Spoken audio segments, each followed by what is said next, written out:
KPBS On Demand is supported by Paint Care, offering households and businesses in California more than 800 leftover paint drop-off sites for recycling.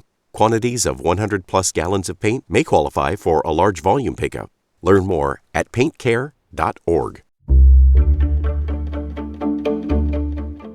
Good morning, I'm Debbie Cruz. It's Wednesday, August 28th. The debate over police chases continues, following 3 deaths this month. More on that next, but first, let's do the headlines.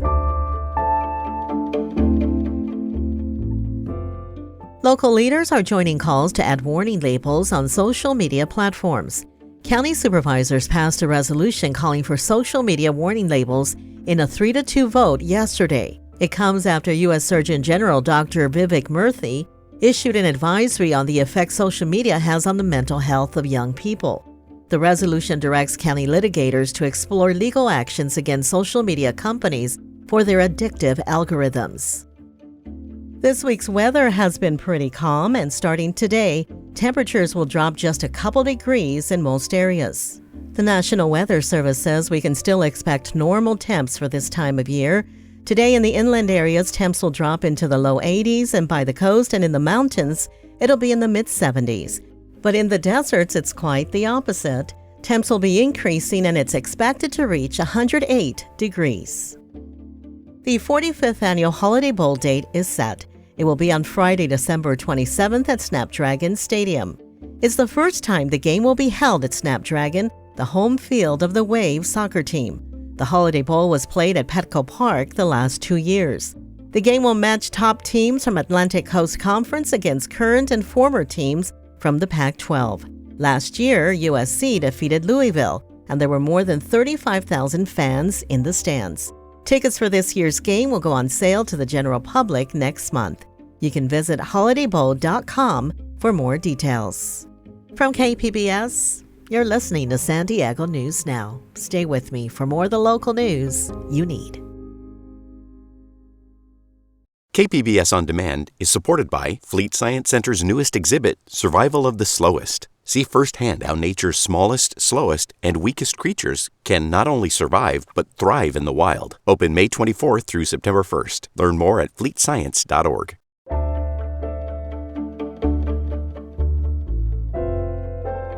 2 people were killed in a crash after a high-speed pursuit by the San Diego Police Department Monday night. Reporter Katie Hyson says that makes 3 SDPD chase deaths this month, while debate continues over the policy. San Diego Police Chief Scott Wall says an officer tried to pull someone over for speeding, but they didn't stop. The officer pursued the car before deciding the chase was too fast and ending it. But the speeding car crashed into another police car with 2 responding officers. The 2 drivers died. On-scene TV reported the speeding driver was 14 or 15 years old, but Wall told reporters he could not confirm the age. Wall said the other officer was in intensive care. Due to the enormity of this situation and all the emotion that's behind it, we requested the Highway Patrol come in to conduct an independent investigation. Another SDPD vehicle pursuit killed 2 children in December. So the Commission on Police Practices reviewed the department's vehicle pursuit policy. They found most pursuits start for low-level violations, like speeding. Last month, they recommended SDPD only chase drivers suspected of violent felonies. The police union called the suggestion dangerous. Last week, another person died in an SDPD car chase after losing control of their vehicle. Katie Hyson, KPBS News.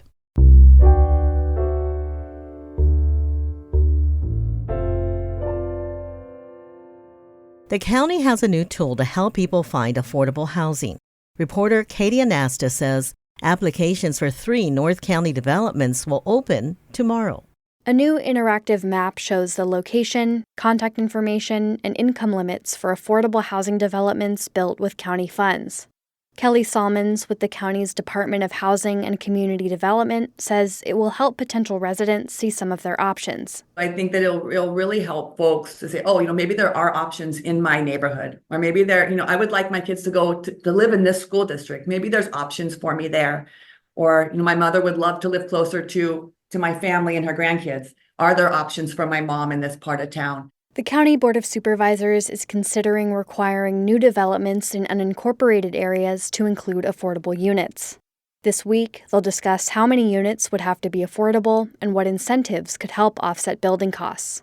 Katie Anastas, KPBS News.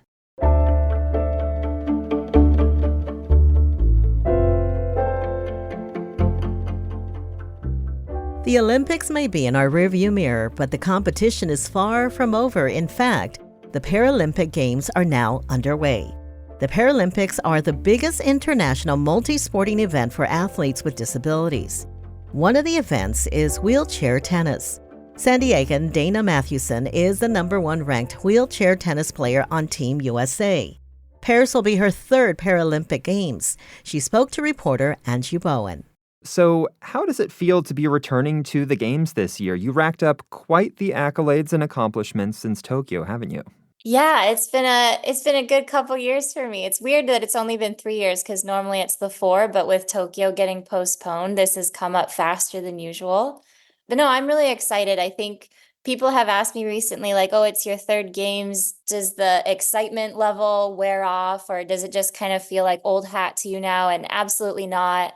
It's different venues, different experiences, and I think any chance that you have to represent your country or wear a flag on your chest or, USA on your back, it means a lot. So definitely very excited. For someone who has never seen wheelchair tennis before, can you just describe the sport? What does it look like? And how do the gameplay and the strategy differ from the tennis that able-bodied athletes play? Yeah, so that's a great question. I think that wheelchair tennis is very similar to able-bodied tennis, which is what makes it unique in the adaptive or para-athletic type of world. So wheelchair tennis, the only difference is that we can have a second bounce as long as the first bounce is within the regulation court. And a lot of times in the recreational level, you might see people using that second bounce a lot, but at the professional level or the pros, they really don't use the second bounce at all. Unless someone hits a fantastic shot that we might take a second to get to. But in terms of the court size, the net height, the rackets that we use, the balls that we use, the way that things are scored, us having like ball kids or officials that sit in the umpire chair, all of that is exactly the same. And I think that's what makes wheelchair tennis so cool, and that it's very easy to really seamlessly integrate it with its able-bodied counterpart. Because at the end of the day, if you take away the fact that we're moving in a wheelchair versus moving on our feet, the tennis is almost identical.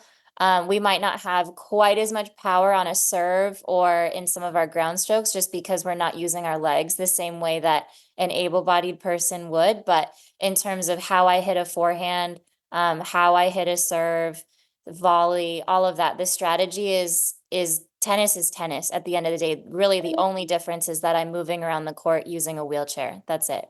The Olympics are a really big cultural phenomenon. They receive a lot of media attention. It's not the same with the Paralympics, unfortunately. What do the Paralympics mean to you, and how are you spreading awareness about these games? So the Paralympics is the highest echelon of sport for anyone with a physical disability. And I think that that's a message that I like to help educate others about. I think that a lot of people don't really know that the Paralympics exist, especially in our country, which is so sad. Like in the UK, they have like a whole TV channel for the Paralympics. Everybody knows what the Paralympics is over there.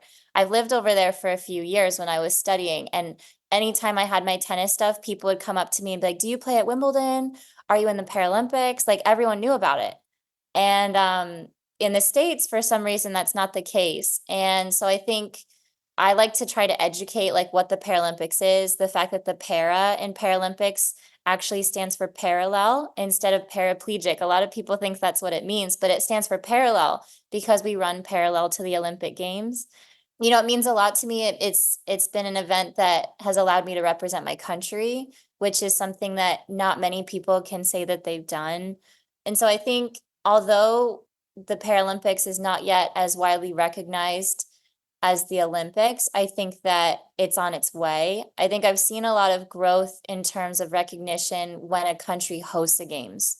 Like I just spoke about the United Kingdom, and that really changed when they hosted London 2012. So I'm really intrigued to see what happens with LA 2028 and what happens, because the US is going to want as many Paralympians getting gold medals as possible, the same way they want Olympians getting gold medals. And that's going to mean funding, it's going to mean exposure, it's going to mean they're going to want crowds to come out and support. And so that's going to mean a lot more commercials. It's going to be a roll-on effect. And I think that could have a really massive spread to what we were talking about earlier about people embracing para sport and athletes like myself. And yeah, I'm excited to see what will come in the next 4 years. That was Dana Mathewson, who will be representing the U.S. at the Paralympics, speaking to reporter Andrew Bowen. SeaWorld San Diego yesterday returned 3 sea lions to the ocean. 2 of them were fur seals, a species that bounced back from near extinction. SciTech reporter Thomas Fudge was on the boat that released them. He has this story. Our boat carried half a dozen people and 3 sea lions. SeaWorld says the animals had been found near death, then examined, fed, and nursed back to health. The fur seals were small juveniles. Jenny Smith, curator of SeaWorld's rescue program, says they are members of a species that almost disappeared until 2 were found in the 1950s. They have a great comeback story. They were almost hunted to extinction for their fur. They had very luxurious fur, and they thought they were extinct. Scientists found a breeding pair off the Guadalupe Islands, and now there's about 31,000 of them. Just youngsters now, the fur seals, a male and a female, are only about 40 pounds each. When they're full grown, the male will be close to 400 pounds. Caretakers are nervous and excited at the time they're released into the wild, but they did just fine, hesitating for a moment, then jumping into the ocean a couple miles off the San Diego shoreline. Thomas Fudge, KPBS News.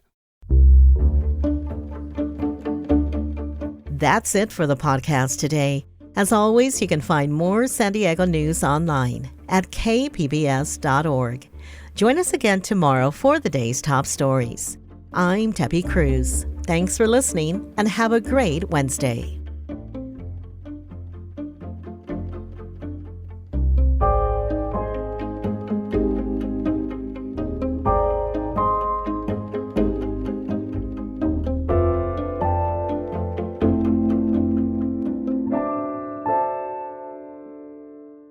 KPBS On Demand is supported by the National Conflict Resolution Center. Geopolitics, a divisive election year, and strained budgets are all topics that can create tension in the workplace. NCRC can help workplace leaders navigate polarizing issues with the Culture, Communication, and Conflict Certificate. More at ncrconline.com.